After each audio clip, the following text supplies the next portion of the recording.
Mata Cedarsi melotot, pikiran ngeblank. Pelan-pelan dia menatap dan menengadah ketika melihat wajah dari sosok tubuh yang terjuntai, yang tergantung mengambang di atas lantai kamar mandi.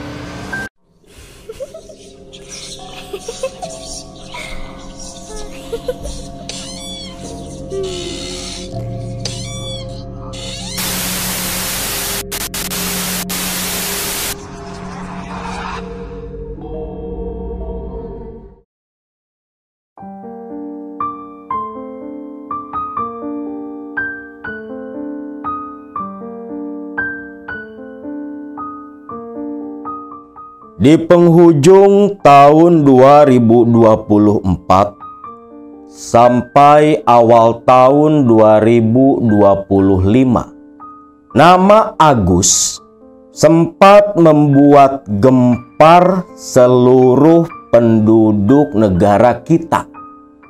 Dari mulai Agus But yang disiram air keras, Agus Buntu yang cabut, dan ada juga Agus tukang buli para pedagang.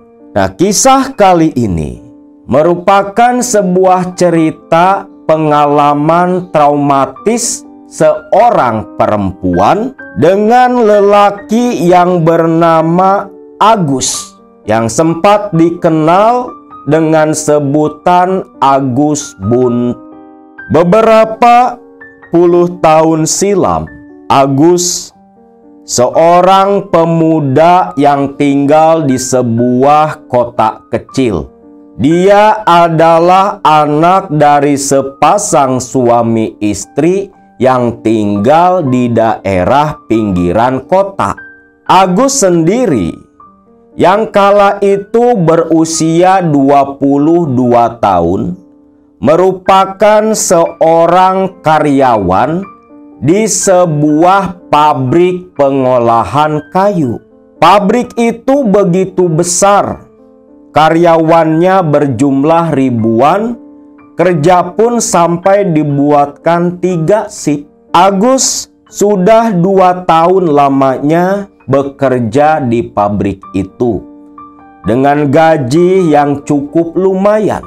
Agus punya seorang kekasih bernama Maya, mantan karyawan di pabrik yang sama, hanya saja tinggal di kota sebelah.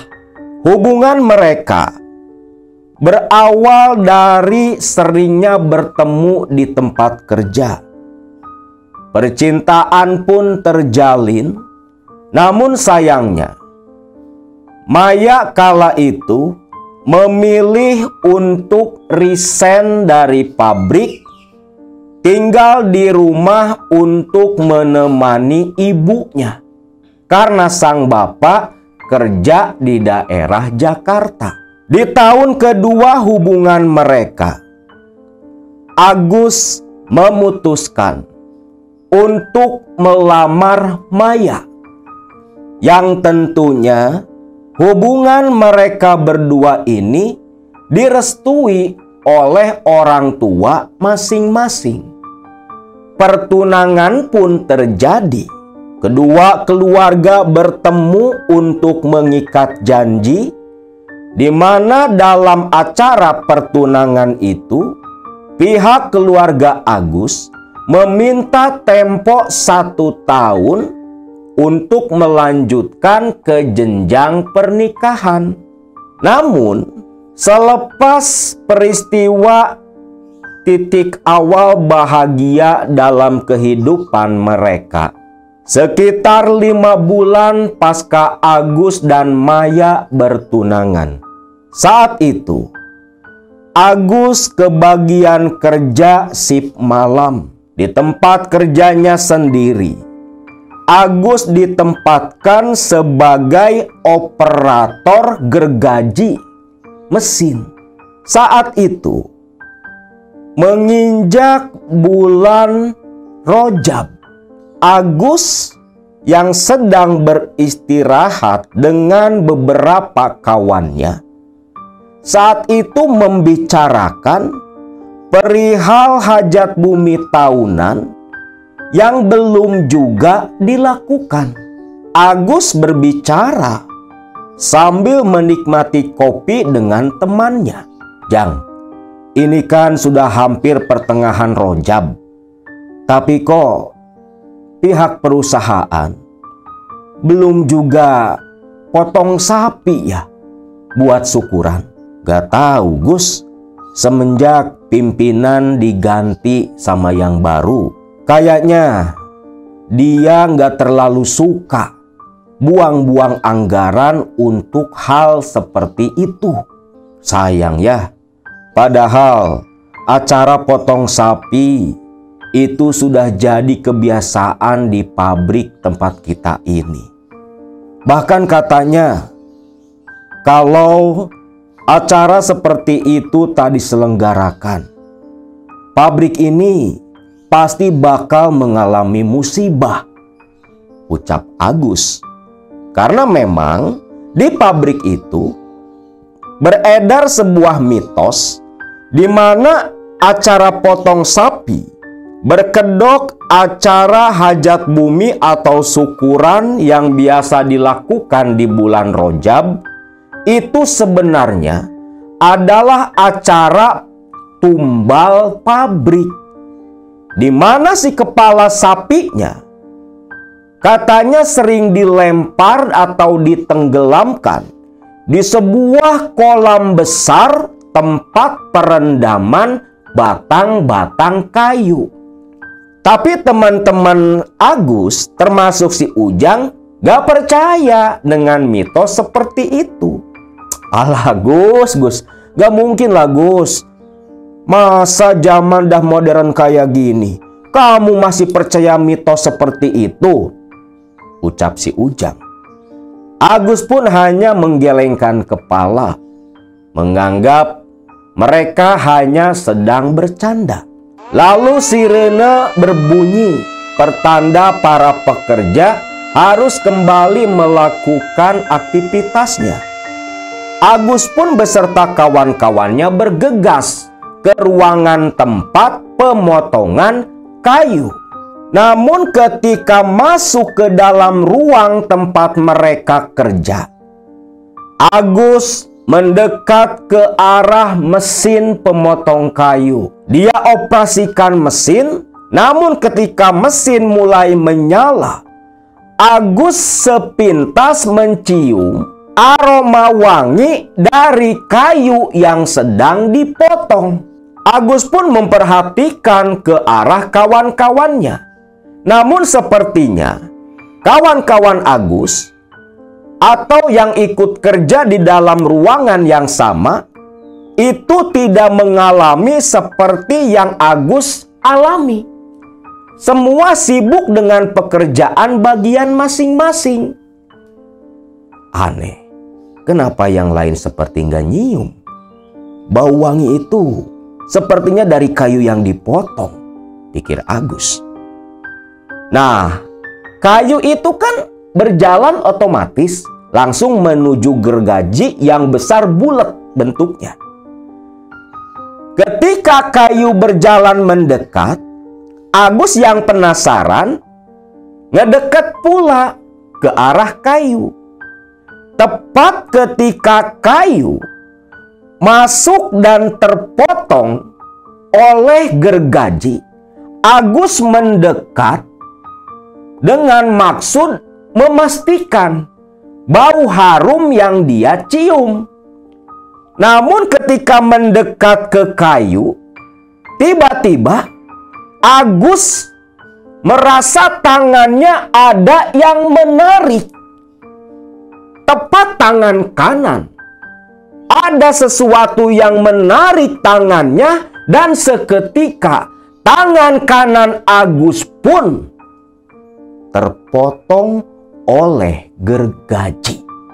Agus berteriak sekuat tenaga, menjerit sampai kawan-kawannya berbalik lari menuju Agus yang jatuh terduduk gulang-guling dengan memegangi tunggul tangan kanan yang terpotong. Darah menyembur sampai menggenangi lantai ruangan itu. Paniklah seketika semua pekerja, kawan-kawan Agus. Ujang buru-buru mematikan mesin. Yang lain berlari keluar teriak meminta pertolongan. Karyawan pun yang mendengar teriakan dari ruangan tempat Agus berlarian keluar. Mandor dan semuanya datang masuk ke sana. Mandor Udin yang melihat Agus bersimbah darah dengan sigap menyuruh kawan-kawan Agus langsung membawa Agus dimasukkan ke dalam mobil operasional perusahaan. Agus dilarikan langsung ke rumah sakit di pusat kota. Sepanjang perjalanan sampai di rumah sakit, Agus tak sadarkan diri. Mungkin syok, kaget, karena tangan yang terpotong tepat di batas siku tangan kanan. Agus pun dirawat dan ditangani secara langsung. Bahkan ibu bapak Agus yang dikabari oleh karyawan dari perusahaan langsung datang ke rumah sakit menengok kondisi anaknya. Singkat cerita, selepas 4-5 hari dirawat di rumah sakit, Agus yang ceria berubah menjadi pendiam, banyak melamun. Orang tuanya khawatir, namun berusaha memaklumkan diri. Mungkin Agus masih syok dengan apa yang menimpa dirinya. Agus pun dibawa pulang ke rumah dengan tangan kanan yang hanya tersisa tunggulnya saja masih berbalut perban putih. Bahkan ketika sampai di rumah pun, Agus lebih banyak diam dan murung mengunci diri di dalam kamar. Dan ternyata kabar buntunya tangan Agus sampailah juga ke Maya tunangannya. Di mana kabar itu disampaikan oleh kawan Maya yang kerja di pabrik yang sama. Keluarga Maya, terkhusus ibu bapaknya, kaget mendengar Agus calon menantunya buntu. Sampai-sampai di satu malam setelah mengetahui kabar itu, ibu bapaknya Maya memanggil Maya dan berbicara di ruang tamu. Maya sendiri jadi pendiam. Terkadang tatapan matanya seperti yang kosong, seolah banyak beban pikiran. "Mai, si Agus sekarang tangannya sudah buntu." Maya hanya diam. "Apa kamu yakin, Mai, masih mau melanjutkan hubungan pertunangan dan menikah dengan si Agus? Si Agus kalau udah cacat kayak gitu, mau kerja apa dia nanti? Mau dikasih makan apa kamu, Mai?" Ibu sama bapak sudah sepakat, daripada nanti kamu sengsara hidup sama si Agus, lebih baik kita putuskan saja hubungan pertunangan kamu sama si Agus. Maya pun langsung menundukkan kepala. Cukup lama Maya terdiam. Ibunya terus nyerocos, meminta Maya agar memutuskan saja hubungan pertunangan. Khawatir anak perempuannya nanti hidup kelaparan kalau nikah sama si Agus yang buntung itu. Terlebih lagi, Agus ini hanya anak orang biasa, bukan orang kaya. Akhirnya Maya mengangkat kepala, menengadah, menatap ke wajah ibu dan bapaknya. Bu, Maya juga tahu, sebelum ibu dan bapak punya keputusan seperti ini, Maya sudah memutuskan terlebih dulu, Bu. Maya pun gak mau. Maya gak mau harus menikah dengan lelaki buntung seperti Agus. Hanya saja Maya tak berani bicara, Bu, Pak. Karena Maya tahu bapaknya si Agus itu kawan masa kecilnya bapak. Ibu bapaknya Maya malah tersenyum. Bagus, kamu memang anak ibu sama bapak. Pemikiran kita pun sama. Ya sudah, jangan berlama-lama lagi. Besok kita berangkat ke rumah si Agus. Biar bapak yang berbicara untuk memutuskan langsung hubungan pertunangan kalian. Singkat cerita, esok paginya Maya beserta kedua orang tuanya langsung menuju ke kampung tempat Agus tinggal. Bukan untuk menjenguk, bukan untuk menengok. Tujuan mereka bertiga datang menemui Agus hanya untuk memutuskan hubungan.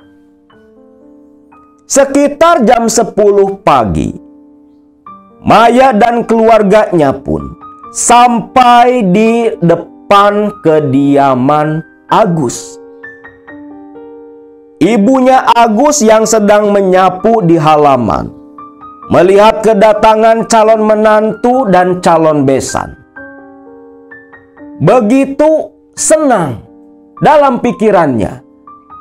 Mereka bertiga mungkin mau menengok Agus, anaknya.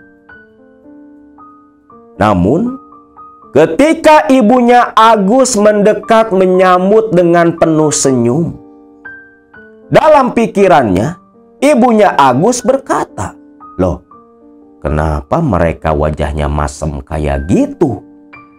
Asem banget." Ibu, bapak, Maya, mau nengok Agus ya? Agusnya ada di dalam. Ibu sudah nunggu dari kemarin-kemarin. Barangkali saja kalau kamu yang datang menengok, Agus mau keluar, ucap ibunya Agus. Tapi Maya hanya tersenyum kaku. Teh, maaf, ada yang mau kita bicarakan. Si Akang ada? Ada. Tadi lagi di kamar mandi. Yuk, masuk dulu, masuk. Masuklah tuh Maya dan kedua orang tuanya. Tak lama ibunya Agus pun dengan suaminya menemui mereka bertiga di ruang tamu. Tanpa banyak basa-basi, bapaknya Maya langsung ke inti tujuan kedatangan mereka. "Kang Dadang, begini Kang," ngomong ke bapaknya Agus. "Si Agus sekarang kan, maaf nih Kang, si Agus kan sekarang buntung." Kaget Kang Dadang, bapaknya Agus. Iya Kang, dia kecelakaan di tempat kerja. Ya, mudah-mudahan aja si Agus bisa cepat sembuh Kang. Hanya saja, maksud kedatangan kami ke sini Kang, bukan mau nengok si Agus. Loh, Kang Dadang dengan istrinya saling pandang kaget. Loh, maksudnya apa? Kang, saya, istri dan Maya datang kemari sengaja.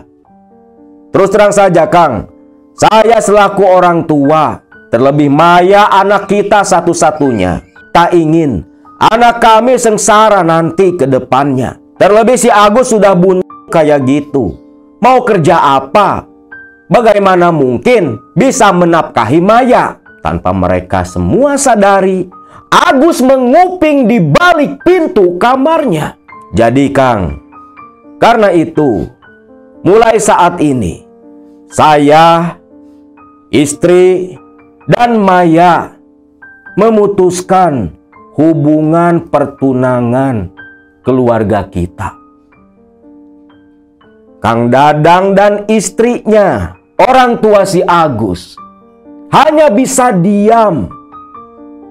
Karena dalam pikiran mereka berdua, hal seperti itu sudah mereka kira. Ya, kita berdua paham. Kita berdua pun tak akan memaksa, Kang. Hanya saja, walaupun Agus dan Maya sudah tidak bertunangan lagi, tapi saya harap hubungan keluarga kita jangan sampai putus silaturahmi. Ya enggak dong, Dang. Ya enggak, Dang. Kita ini kawan lama. Tentunya hubungan pertemanan kita tak akan terpengaruh akan hal ini. Dan sekali lagi, Dang, saya mohon maaf. Karena kita selaku orang tua tak akan memaksakan kehendak untuk anak-anak kita. Kang Dadang dan istrinya hanya tersenyum kaku. Walau sudah persiapan, tapi ya mau gimana pun, jadi pukulan batin yang besar juga. Terlebih kondisi Agus yang belum pulih mentalnya selepas tangannya buntu. Tak lama selepas pembicaraan selesai, Maya dan kedua orang tuanya pun pamitan pulang. Dan ketika Maya dan keluarganya sudah pergi diiringi tatapan sendu Dadang dan istrinya di halaman, tiba-tiba dari dalam rumah terdengar bunyi benda yang dilempar. Alah, Kang, itu si Agus. Allahu Akbar. Yuk, lari dong orang tua Agus ini ke dalam. Gus, Agus, Agus. Ngetuk-ngetuk pintu kamar. Ternyata di dalam kamar, Agus mengamuk melempar-lemparkan benda yang ada di dalam. Pak, jangan-jangan Agus sudah tahu. Dadang hanya mengangguk. Bagaimana ini, Pak? Pintunya dikunci. Tenang, Bu, tenang. Lalu Dadang mundur dan mendobrak pintu kamar anaknya. Di dalam terdengar Agus menangis. Tangisannya begitu memilukan. Ketika pintu didobrak paksa dan terbuka, terlihatlah di dalam kamar begitu berantakan. Barang-barang pecah, kaca lemari pun pecah. Dan Agus duduk meringkuk di sudut kamar di atas kasur lantai, menangis sejadi-jadinya. Melihat itu, ibunya Agus hanya bisa meneteskan air mata. Dia mendekat ke arah sang anak. Dia usap, dia hibur anaknya. Agus menangis begitu kencang berurai air mata dalam pelukan sang ibu. Sampai-sampai Agus tertidur lelap dengan mata yang begitu merah sembab. Hampir 1 jam lebih Agus menangis di pangkuan ibunya. Selepas Agus tertidur, Kang Dadang dan istrinya pun keluar dari kamar, meninggalkan Agus beristirahat dalam tidur siang hari itu. Selepas kejadian pemutusan pertunangan dari pihak Maya, Agus semakin mengurung diri, tak mau makan, mandi pun tidak. Agus hanya diam dalam kamar, dengan pandangan mata menerawang kosong. Sesekali paling nongkrong di teras rumah, melihat berlalu lalangnya para penduduk tetangga-tetangga Agus. Yang setiap kali Agus ditanya, Agus seperti tak mendengar. Seolah raga di situ, tapi ruhnya entah kemana. Sampai satu ketika, hari Sabtu tepat jam 2 dini hari, Cedarsih, istri Kang Dadang, ibu kandung Agus. Jam 2 dini hari itu dia terbangun. Dia bermimpi buruk, tak melihat apapun wujud dalam mimpi, tapi Cedarsih dalam mimpinya mendengar suara tangis dan jeritan Agus anaknya. Mimpi apa? Aneh, kok dalam mimpi ngedengar si Agus ngejerit? Gumam Cedarsih. Jantungnya bergemuruh, perasaan gelisah menerpa. Timbul rasa khawatir ke Agus anaknya. Cedarsih pun turun dari ranjang. Mau kemana, Bu? Mau lihat Agus, sekalian ibu mau ke kamar mandi, ucap Cedarsih, yang langsung berlalu keluar dari kamar. Berjalan dengan perasaan gelisah ketika tiba tepat di depan kamar Agus yang tertutup. Gus, Agus, Agus. Oh, sepertinya Agus masih tidur. Jalanlah lagi menuju ke dapur, tepatnya ke kamar mandi. Kebiasaan di dapur dan kamar mandi kan lampu dipadamkan ketika malam hari. Lalu Cedarsih pun sambil masih rada mengantuk mencari-cari saklar di dinding. Saklar diraba, ditekan, lampu pun menyala. Pelan berjalan langsung menuju ke kamar mandi yang pintunya tertutup. Namun ketika Cedarsih membuka pintu kamar mandi, tepat di depan Cedarsih ada kaki terjuntai tak menapak di atas lantai. Mata Cedarsih melotot, pikiran ngeblank. Pelan-pelan dia menatap dan menengadah ketika melihat wajah dari sosok tubuh yang terjuntai, yang tergantung mengambang di atas lantai kamar mandi. Cedarsih pun menjerit seketika, yang tentunya jeritan Cedarsih membangunkan Kang Dadang yang berlari menuju kamar mandi. Ketika Kang Dadang melihat sang istri yang memeluk sepasang kaki sambil menangis, "Agus, Agus, kenapa Agus, kenapa?" Kang Dadang hanya berdiri terpelongo dan menganga, menatap sosok yang tergantung di langit-langit kamar mandi adalah anak semata wayang mereka. "Pak Agus, Pak Agus!" teriak sang istri. Dadang tak berbicara, dia hanya diam. Setelah menguasai diri, barulah Dadang mendekat ke arah sang istri. Istrinya memeluk sang suami, sedangkan Dadang pandangannya tertuju ke wajah Agus.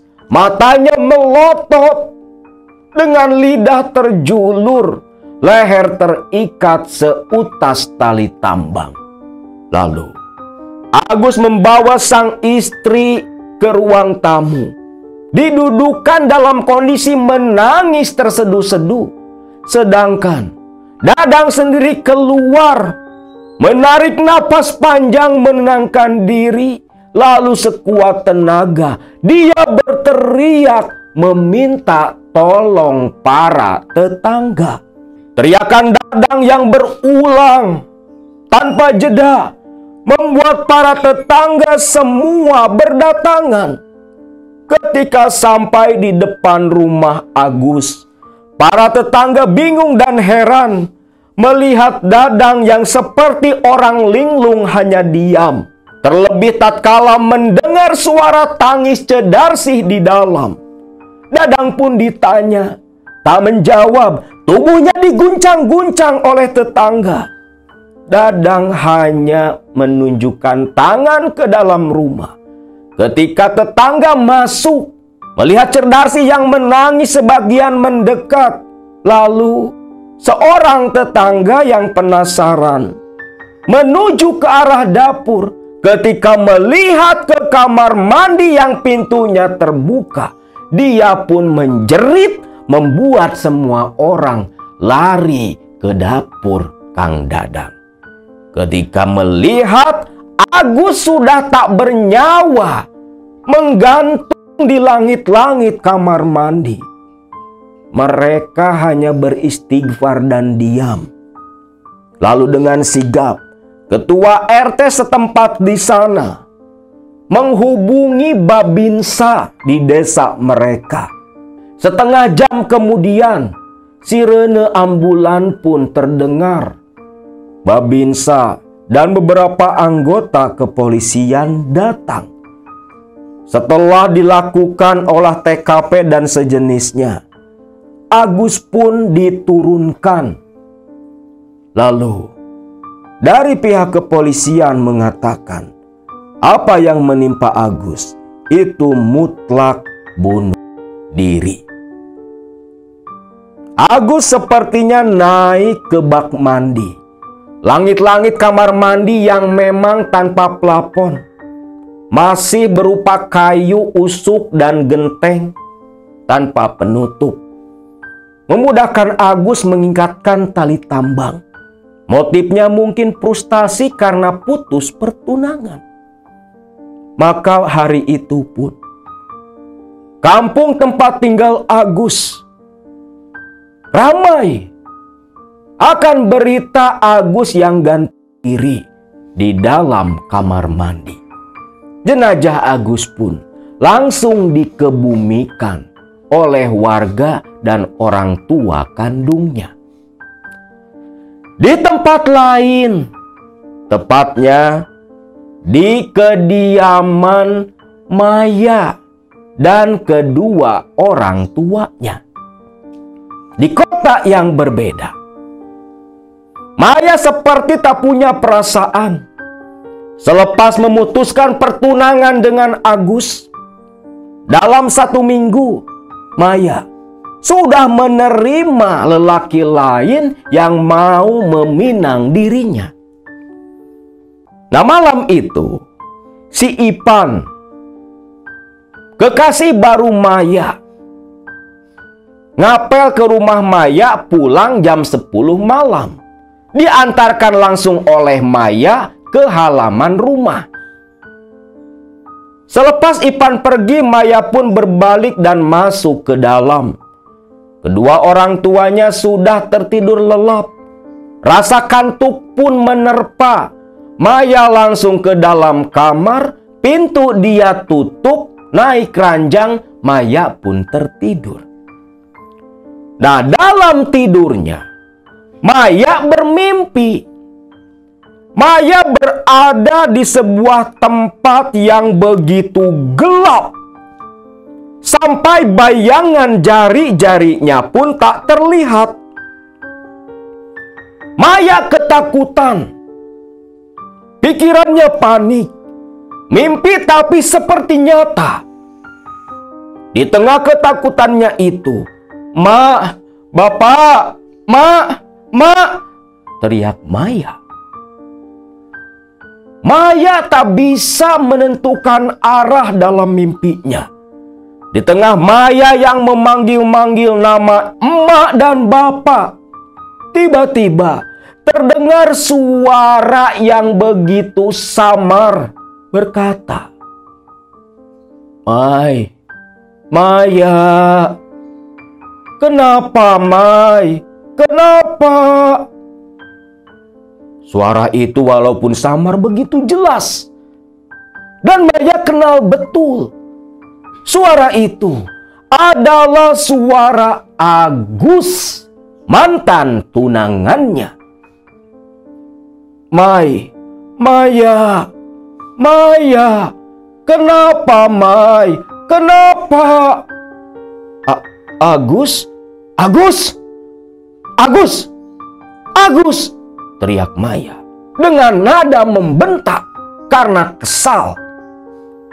Mai, Maya, Maya, kenapa Mai? Kenapa? Suara itu terus-terusan terdengar, menggema seolah mengelilingi Maya yang berdiri di tengah kegelapan yang begitu pekat. Maya mulai ketakutan. Maya pun berbalik mencari sumber suara dari Agus. Suara itu semakin mendekat dan mendekat, bahkan seolah ada di samping telinga Maya dengan deru napas yang terdengar di telinga. Maya, Mai, Maya, kenapa Mai? Kenapa? Maya pun menjerit dan berlari. Suara itu terus mengikuti. Maya berlari tiada henti menjerit meminta tolong ibu dan bapaknya.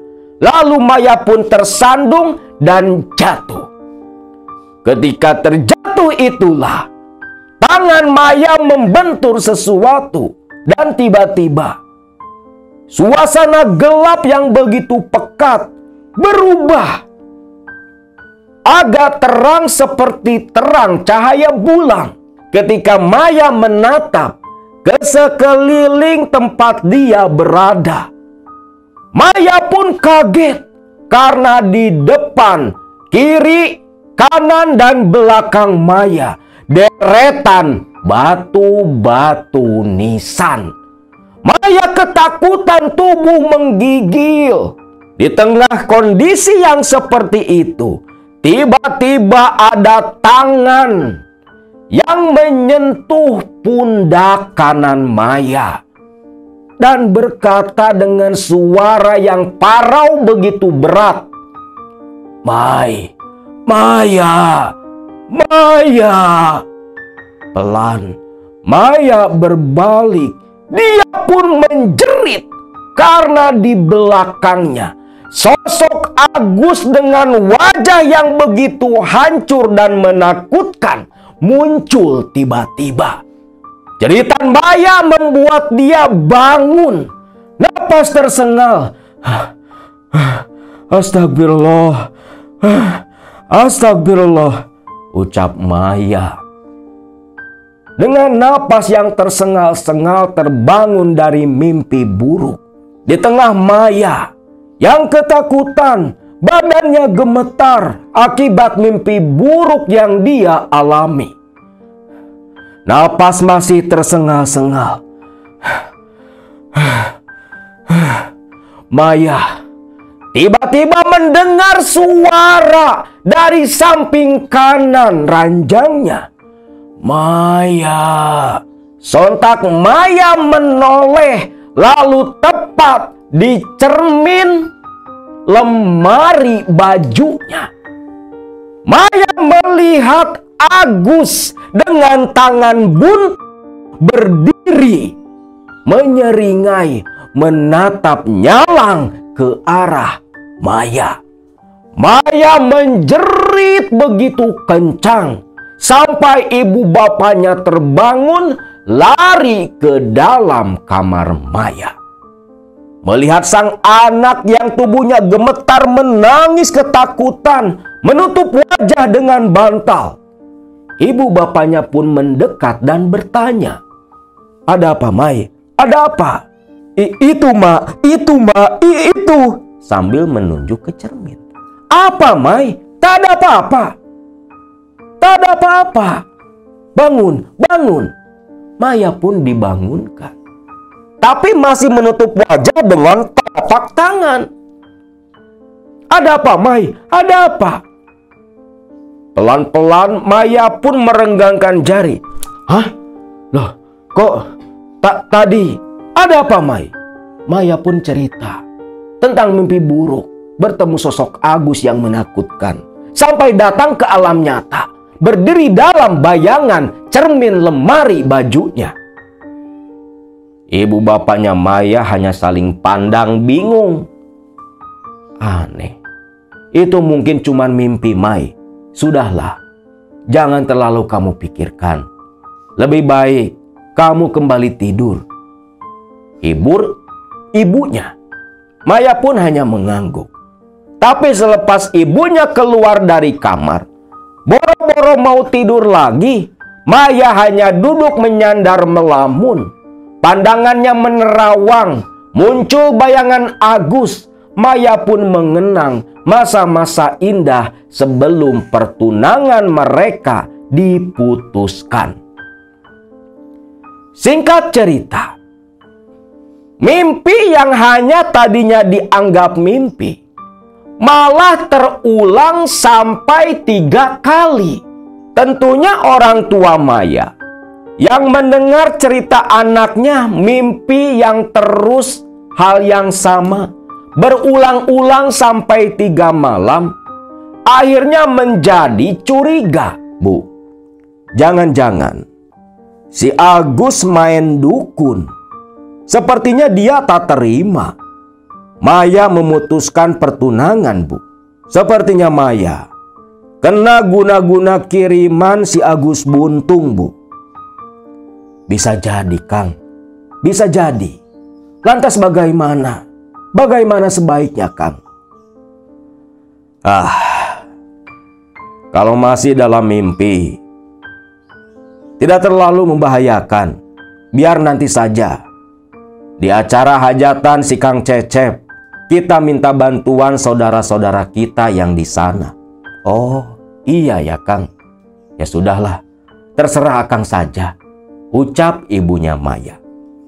Yang ternyata 1 minggu lagi, salah satu keluarga mereka ada yang mau hajat nikahan, yaitu Kang Cecep, kakak dari bapaknya Maya.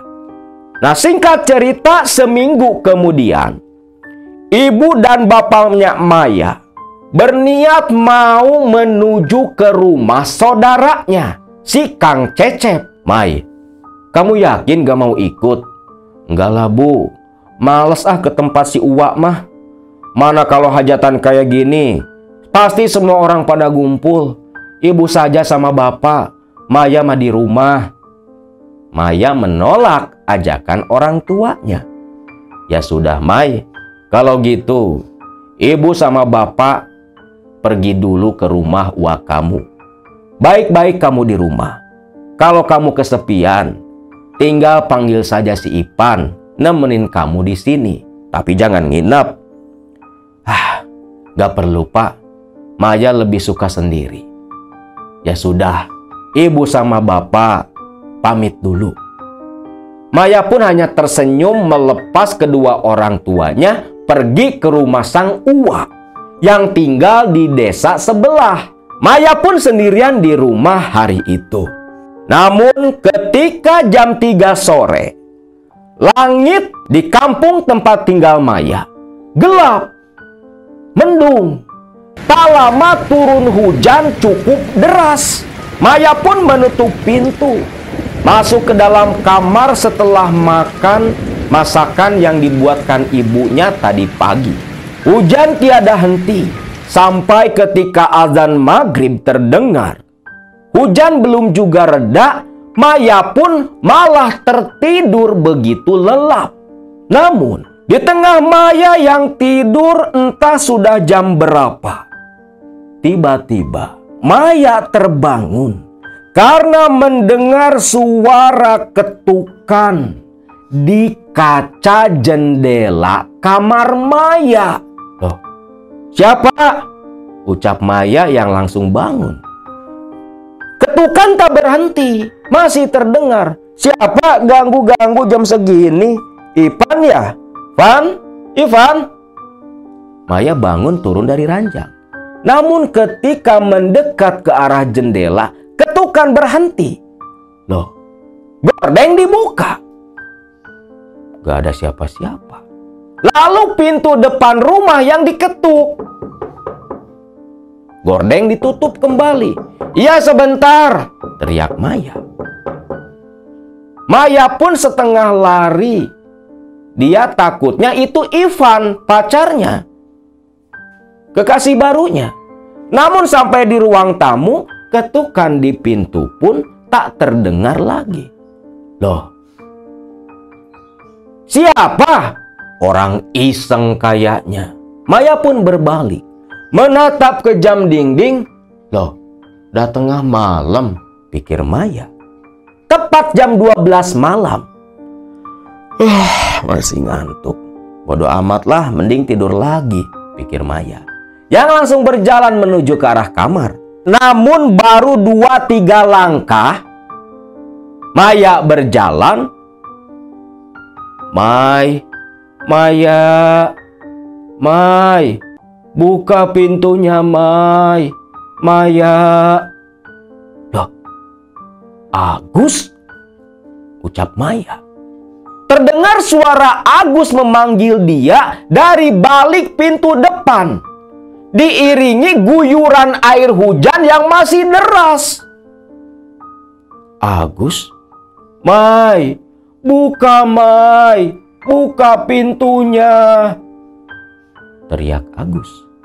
Maya pun lalu membuka pintu dengan begitu kesal.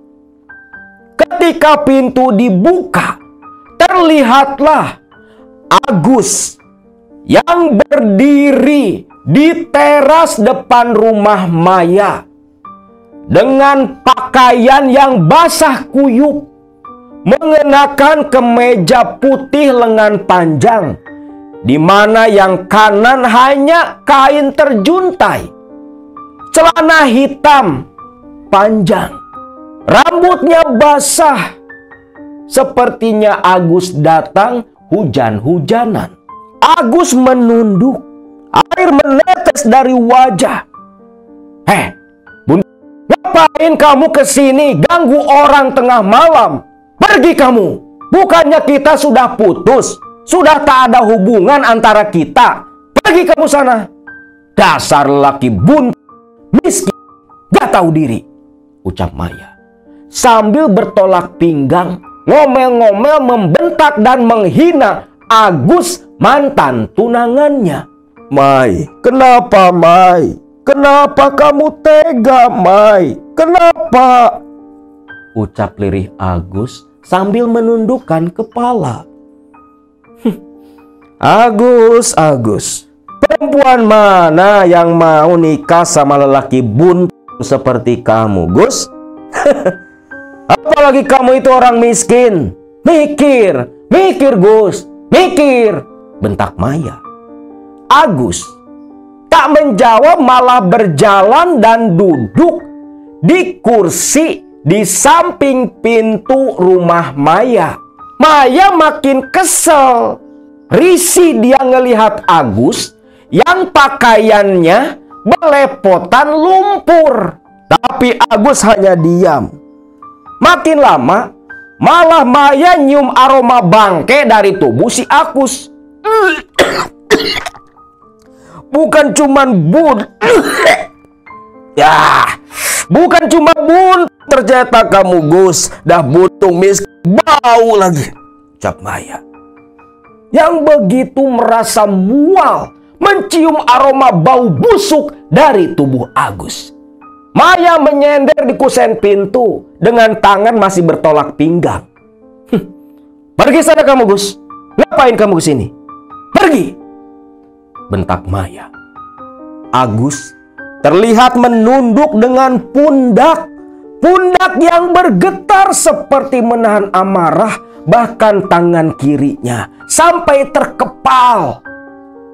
Lalu pelan-pelan Agus berdiri dari kursi yang dia duduki. Maya, setega itu kamu, Mai. Setega itu. Maya tak menanggapi. Dia hanya membuang muka. Maya, Maya! Agus malah menggeram, membuat Maya kaget. Dan ketika Maya menoleh, Agus, terlihat Agus wujudnya berubah, wajahnya jadi berubah menakutkan dengan ulat, dengan cacing, dengan belatung berjalan keluar masuk di wajah Agus yang borok dan berlubang. Dan ditambah baju kemeja Agus di bagian lengan kanan yang berwarna putih kucel bercampur lumpur dan basah kuyup, tiba-tiba meneteskan darah yang langsung bersimbah dan menetes ke lantai teras Maya. Maya tentunya ketakutan. Pelan dia mundur masuk kembali ke dalam rumah. Sedangkan Agus dengan wujud yang berubah menakutkan pelan berjalan masuk. Dengan tangan kiri yang terjulur, tangan kanan yang buntu mengucurkan darah, dia pelan mendekat ke arah Maya yang ketakutan. Maya yang betul-betul syok melihat itu semua. Terus mundur sampai tak sengaja kaki Maya tergelincir, kepalanya terbentur sudut kursi kayu. Seketika pandangan Maya pun buram. Yang terakhir dilihat hanya wajah Agus yang begitu menakutkan. Selepas itu, Maya tak ingat apa-apa. Sedangkan di tempat Kang Cecep di waktu yang sama, bapaknya Maya sedang bercerita tentang masalah mimpi buruk yang 3 kali berturut-turut terulang.